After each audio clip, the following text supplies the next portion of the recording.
Unmasked, where the shadows of history reveal their darkest secrets. I'm your host, Sierra Elizabeth. As a criminal justice and criminology graduate, I've always been drawn to the mysteries that lurk beneath the surface of everyday life. This podcast is dedicated to uncovering and discussing the truth behind some of the most chilling and intriguing cases in true crime history.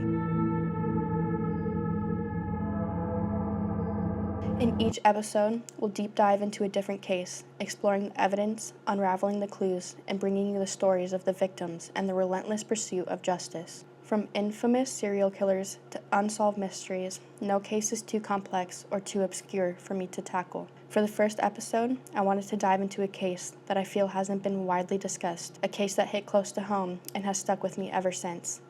Join me as we unveil the crime and delve into the mind of a criminal. This is Evil Unmasked. Let's begin. Jessica Ridgeway was born on January 23, 2002, to Jeremy Bryant and Sarah Ridgeway. Shortly after she was born, her parents separated and her father relocated to Missouri. Jessica remained in Westminster, Colorado, living with her mother and grandmother on Moore Street.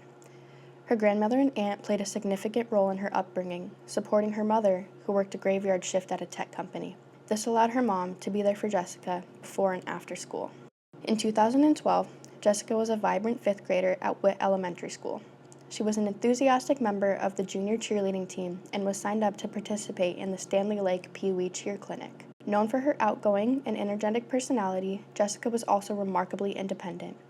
She had a deep love for animals, sharing her home with a dog, 2 fish, and 2 frogs. Jessica was a caring and joyful girl, with purple being her favorite color. On the cold, snowy morning of October 5th, 2012, Sarah, Jessica's mom, returned home from her night shift at 7:30 a.m. They began their usual morning routine, which included watching TV, eating breakfast, getting dressed, and packing Jessica's school snack.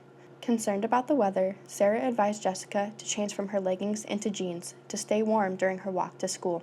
Jessica left the house wearing blue jeans, a black puffy jacket with pink lining, black boots with pom-poms, and carried a black and pink backpack adorned with characters from the show Victorious.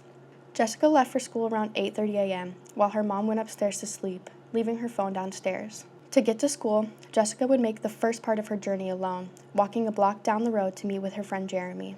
Together, they would walk about 3 more blocks to meet up with a larger group of kids who would walk the rest of the way together. The entire trip from Jessica's house to the school was approximately 1.3 miles. At 10:11 a.m., Jessica's school called Sarah and left a message to report her absence that day. When Sarah woke up around 4:30 p.m., she immediately sensed something was wrong because Jessica was not home yet.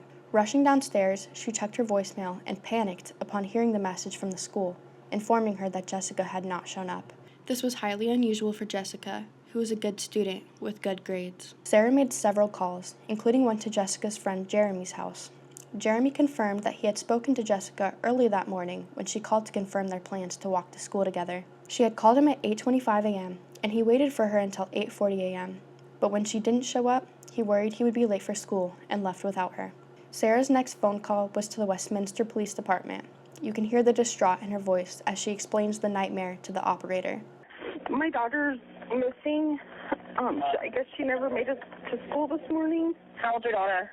She's 10. Officers arrived within minutes, but had already been 8 hours since she was last seen. Jessica had vanished shortly after leaving her house at 8:30 a.m., failing to meet her friend as planned. This pinpointed her disappearance to a narrow 10-minute window between 8:30 and 8:40 a.m. within a block of her home. An Amber Alert was issued at 9 p.m., a staggering 13 hours after she was presumed kidnapped. Desperate and determined, her family plastered missing persons flyers everywhere. On October 6th, an extensive search was conducted in the areas between Wadsworth Parkway, Indiana Street, West 92nd Avenue, and West 112th Avenue. The search involved 50 officers from the police and sheriff's department, alongside 800 volunteers. They utilized dog teams, thermal imaging, and aerial observation to comb the area.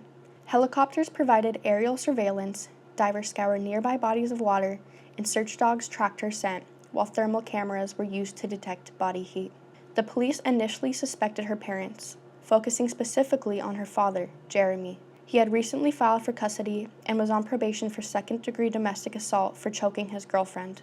However, the FBI quickly ruled him out as a suspect, confirming that he had been at work in Missouri during the time of the disappearance. Despite 2 days of extensive searching, no clues or suspects emerged.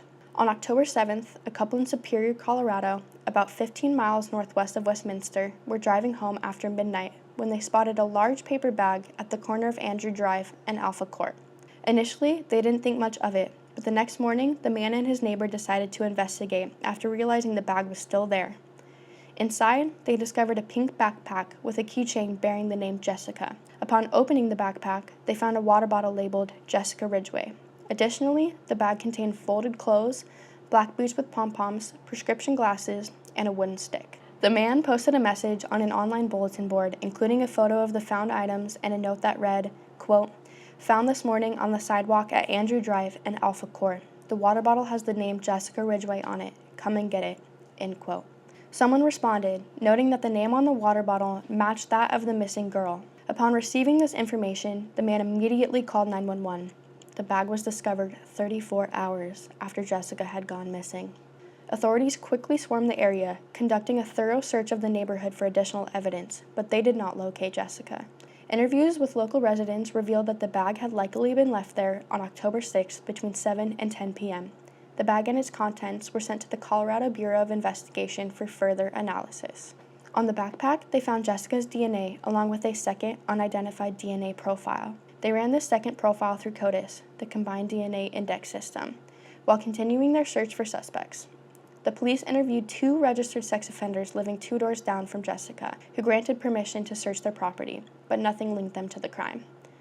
Additionally, a tip reported seeing Jessica in a station wagon with Colorado plates in Maine, but this turned out to be a false lead. On October 10th, the second DNA profile found on Jessica's backpack came back with a match. Although there was no identification associated with the profile, it was linked to another crime. On May 28, 2012, around 1:15 p.m., a 22-year-old woman went jogging near Kettner Lake in Westminster, Colorado. While enjoying her run, she was suddenly attacked by a male suspect who grabbed her from behind and attempted to cover her mouth with a rag soaked in an unknown substance. He dragged her into the underbrush near the trail, and they struggled as she made a mental note of her attacker. Fortunately, she managed to fight him off and escape, immediately calling 911. She described her attacker as a white male between the ages of 20 and 25, about 5'7" to 5'9" inches tall, with an average build. Police arrived and searched the area, but could not locate the attacker, who remained unidentified. Detective Michael Lynch collected the woman's shirt and submitted it to the Colorado Bureau of Investigation laboratory for analysis.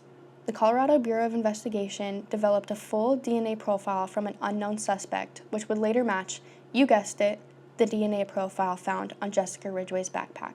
On October 10th, 2 county workers collecting garbage in a Partridge open space, about 10 miles west of Westminster, discovered a large, heavy black garbage bag. Unable to lift it, one of the men decided to open it, only to find another trash bag inside. They cut open the second bag and, to their horror, found a small, headless torso. The men immediately called 911. Forensic analysis confirmed that it was the dismembered body of a young female. Clumps of blonde hair were also found outside of the bag. After 2 days, the remains were positively identified as Jessica's. During the autopsy, a small 1 by 1.5 inch wooden cross was found placed inside of her vagina. The cross had 3 carved notches on it. There was also additional evidence of sexual assault. A multi-jurisdictional, multidisciplinary task force was mobilized to uncover those responsible for Jessica Ridgeway's disappearance and murder, as well as the earlier attempted kidnapping and assault of the jogger. Investigators contacted and interviewed several hundred homes near Jessica's residence. Numerous individuals were identified as potential suspects, and DNA samples from hundreds of people were collected and analyzed by the Colorado Bureau of Investigation, yielding no matches. In a press conference, law enforcement urged the community to remain vigilant for any suspicious behavior, such as sudden changes in appearance or demeanor that could provide critical leads in the case. On October 17th, FBI agents Weiss and Holmes conducted a neighborhood canvass, visiting the Siggs residence located just a mile from the Ridgeway home. They approached Mindy Sigg and requested to speak with her and her family inside. Mindy, who had been closely following the case, welcomed them in without hesitation. After questioning Mindy and her sons, Austin and Dustin, the officers found no cause for suspicion and departed. 2 days later, on October 19th, a concerned neighbor of the Siggs reached out to FBI agent Chris Calarco, leaving a message regarding suspicions about Austin Sigg. This neighbor, who had previously spoken with officers during the neighborhood canvassing, wished to remain anonymous. They expressed unease about Austin for several reasons, including his attendance at mortuary school and a public fascination with death. The caller recounted a conversation with Mindy Sigg, who reportedly joked about Austin's interest in body decomposition, disposal, and DNA. Describing Austin's behavior as peculiar, the caller also noted seeing him wear a cross, similar to the one found with Jessica's torso. Following this new lead, FBI agents DeFrame and Longoria revisited the Sigg residence to speak with Austin. They requested his cooperation in providing a DNA sample, to which he agreed. Using a buccal swab, his DNA was collected and subsequently analyzed through CODIS. However, the results revealed no match to the DNA from the two cases under investigation. Austin Sigg, born on January 17, 1995, in Colorado, grew up with parents Robert and Mindy Sigg, and a younger brother named Dustin. His parents eventually divorced due to Robert's temper and extensive criminal history, which included charges ranging from bank fraud, domestic violence, and assault. Following the divorce, Robert had minimal contact with his sons. After leaving high school in his junior year, Austin obtained his GED and pursued studies at Arapahoe Community College, focusing on mortuary science with aspirations of becoming a forensic scientist, driven by his fascination with morbid subjects. According to Dustin, Austin once made a disturbing comment about his studies, mentioning that he was learning how to, quote, kill people and get away with it, end quote. When Austin was 12 years old, his mother caught him watching violent porn, also known as hurtcore or torture porn, and he was sent to get help. Well, sort of. When a child is watching this type of porn, they should be in serious counseling. Austin was instead sent to a religious camp, but these types of violent sexual fantasies and pedophilia can't simply be fixed with prayer, and when he returned from his short time at the camp, his porn habits escalated and he began seeking out more and more violent videos. Before long, he was watching snuff films and videos depicting human dismemberment. A psychiatrist described a list of porn categories he was watching, mostly involving girls being tortured and raped, girls screaming in pain, and raping and killing. Austin would also visit websites such as ripherup.com, bestgore.com, among many others. It was also later revealed that Mindy and Austin would practice restraining each other with zip ties. After the police collected Austin's DNA, he began to panic, believing that they were closing in on him. When Austin's mom returned home from work on Monday, October 23rd, she could tell that something was bothering him. When she asked him what was wrong, he looked at her and said, "Mom, I am a monster." Austin confessed to her that he was responsible for the abduction, murder, and dismemberment of Jessica Ridgeway. Austin described the gruesome scene of cutting her body up in the bathtub with a saw that he had retrieved from their garage, admitting that some of her remains were still inside the house. Mindy knew that she had no choice but to call the police and dialed 911 at approximately 7:31 p.m. The first operator did not take her seriously, believing Mindy was making some sick joke. Mindy then spoke to a second operator, who promptly sent officers to the Sigg home and asked for more details. Hi, this is Molly at Westminster Police. Can I help you? Hi, I need you to come to my house. My son wants to turn himself in for the Jessica Ridgeway murder. Okay, what's the address? 10622 West 102nd Avenue. And what's going on there? Ma'am, Not hear me? He just confessed to killing her. I know. I want you to tell me what's going on. Can you tell me exactly what he said? But he did it, and he gave me details, and her remains are in my house. Did you see them? No. The operator then asked if Austin would be willing to speak to her, and he agreed. Although he became frustrated when she continued asking him questions, stating that officers needed to come to his residence immediately. Hello? Is this Austin? Yes, it is. Hi, Austin. This is Molly at the Westminster Police Department. Hi. Can you tell me a little bit about what's going on right now, or how you're feeling, or how did this come about? I don't exactly get why you're asking these questions. I murdered Jessica Ridgeway. Okay. I have proof that I did it. There is no other question. You just have to send a squad car, something down here, and right. I will answer all the questions that you want to ask, okay. or anyone wants to ask of me as soon as you got to get down here. Despite his frustration, he continued speaking to the operator, disclosing that Jessica's remains were in the crawl space beneath his house. Concerned for the officer's safety, the operator inquired about weapons or animals inside the house. During their conversation, when asked about his criminal record, he also confessed to the attack on the jogger at Kettner Lake. "I can't help but wonder what Mom was feeling during all of this. It must be so hard as a parent to have to turn your own son in for such a heinous crime." Westminster police officers Rob Phelps and A.C. Stuston responded to the scene and secured written consent from Mindy Siggs to search the residence and examine the crawl space. While Officer Phelps conducted the search, Officer Stuston formally read Austin his Miranda rights and placed him under arrest. Austin showed no resistance or emotion and complied calmly. During the search of the crawl space, Officer Phelps made a chilling discovery: multiple black garbage bags containing Jessica's severed head, arms, and legs. Austin was taken back to the Westminster Police Station for questioning. During his interview, he chillingly admitted that on October 5th, he had cruised around the streets with the sole purpose of finding a woman to abduct, and this wasn't his first time. Quote, "Anytime I would even see someone out walking while I was in one of those modes, my heart would instantly start racing," end quote. And you drove over to Jessica's neighborhood. What were you planning on doing that day? I had the intent of picking up any female that came across where I was. That it didn't matter what time, where, it just anything. So you were out, for a better word, hunting? Yeah, that's the only word I could think of. Every time that I would even see someone walking while I was out in one of those modes, my heart would just instantly start beating really fast, and I couldn't think straight. I don't know. Was that some of the thrill that you got by going out and doing this? Was there a thrill aspect to it? I've been trying to figure that out for a while now. His target became clear when he parked his gold Jeep on Jessica Ridgeway Street after spotting her walking alone. Once she walked past his car, he dragged her into the vehicle and bound her with zip ties to immobilize her. To stifle her cries, he offered false reassurances, knowing her fate was sealed.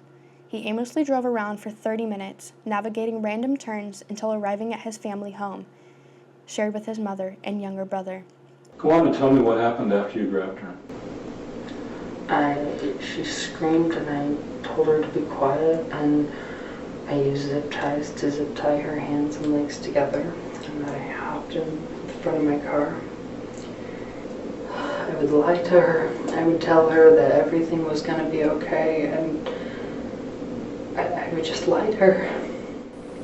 He parked his Jeep in the garage and closed the door behind him. Removing the zip ties from her hands, he carried her upstairs to his bedroom, where he sat her on the bed and played cartoons on Netflix to calm her. He instructed her to change into the clothes he had laid out in the bathroom, black shorts and a white t-shirt. When his attempt to strangle her with zip ties failed due to the pain they caused his hands, he resorted to using his bare hands to end her life. After 3 minutes, he wasn't sure if she was dead because she was still twitching. To ensure that she was dead, he placed her face down in the bathtub and filled it with water. Once he was sure that she was dead, he began to dismember her body in the bathtub using a sawzall and a utility knife. He removed one of her hands and one of her feet, cutting them into pieces and flushing parts of them down the toilet. He emptied the organs out of Jessica Ridgeway and flushed them down the toilet in his bathroom. Once he had successfully dismembered her, he placed her body parts in garbage bags and put them in the shed by the pool. However, the next night, due to a heavy police presence in the area, he drove to a neighborhood in Superior with her backpack and a few other belongings. He explained that the purpose of placing the backpack in the northern neighborhood was to try and divert police from searching his residence. He had also thrown away the coat that she had been wearing in a random trash can, as well as the blade from the sawzall. A few days later, he decided to get rid of her torso because the police were using cadaver dogs and thermal imaging. He retrieved the torso from the pool shed, washed it a second time, inserted the wooden cross into her vagina, placed it into 2 black trash bags, and tied the handles of both bags together. He drove to Partridge Open Space and disposed of the bag. When he returned home, he moved the rest of her body parts into the crawl space of his house. Austin admitted that he had placed the cross in her vagina to try and lead investigators to believe that there was a religious motivation for the crime. During questioning, he also confessed to assaulting the jogger months earlier. He had researched how to make chloroform online, mixing bleach and acetone and saturating a rag with it. Recalling the incident, he recounted how the jogger initially passed him without incident, but on her return, he grabbed her from behind. When questioned about his intentions with the jogger, he chillingly remarked, quote, "Do to her what I did to Jessica," end quote. Austin guided detectives to the spot where he abducted Jessica, pinpointing the precise location where he parked and waited for her to approach his vehicle. He then directed them to where he disposed of her torso on 82nd Avenue and provided details on the location where he discarded her backpack. At this point, you're probably wondering the same thing that I was. Why didn't the DNA match? Hours into Stig's interview, investigators learned that his sample had been lost in a batch and hadn't yet been tested. Once his DNA was retested, it was a positive match to both cases. In addition to this, a thorough investigation of his house revealed plenty of evidence, including another matching cross, Jessica's hair, zip ties, used and unused latex gloves, garbage bags, 2 PCs, and 3 hard drives, which all had child pornography on them. Austin was charged with the following crimes: 4 counts of murder in the first degree, 2 counts of second-degree kidnapping, 3 counts of crime of violence, 1 count of sexual assault of a child, 1 count of second-degree kidnapping, 1 count of attempted first-degree murder, and 1 count of attempted sexual assault. At the time he was charged with these crimes, he was just 17 years old, with his 18th birthday still 2 months away. Nevertheless, he was tried as an adult. In court, his defense contended that both incidents were spur-of-the-moment actions. However, a psychiatrist testified that the evidence clearly indicated premeditation. Prior to attacking the jogger, Austin had researched how to make chloroform and discussed potential disposal sites, such as the sulfur pits in the mountains. In Jessica Ridgeway's case, he had come prepared with zip ties, underscoring his premeditated intent. He revealed to the court that the kidnapping was a result of him acting out his sexual fantasy, and dismembering her body was also for his sexual gratification. To confirm this, Anna Salter, a woman who studies sex offenders, stated that he had no empathy for Jessica. She stated that he was sexually aroused by dismembering her body, and added that he may have been trying to fulfill a sexual fantasy when he had cut her hair and forced her to change her clothes. Austin initially pleaded not guilty, but changed his plea to guilty just 2 days before the trial. During his sentencing hearing, the prosecution contested the notion that Jessica Ridgeway was a random victim, presenting evidence that Austin had intentionally gone to the abduction site precisely when she would be there. He strategically parked his car where she would cross the street, suggesting prior observation. Austin received a life sentence with the possibility of parole after 40 years for Jessica Ridgeway's abduction and murder. In addition, he was sentenced to 86 years for the attempted rape and murder of the jogger. He showed no emotion as the judge handed him his sentence. Because he was 17 at the time of Jessica Ridgeway's murder, he was ineligible for the death penalty. A close friend of the Ridgeways, Scott Fiskell, was interviewed, and he stated that, quote, "A part of me died that cold October day in 2012, end quote. Thank you for joining me on this first episode, where we dove into a truly disturbing case. The details of Jessica Ridgeway's abduction and tragic death are beyond comprehension. The realization that she had passed away before her mother even knew to call 911 is absolutely heartbreaking. I am also fully convinced that Austin would have turned out to be a serial killer if he was not caught.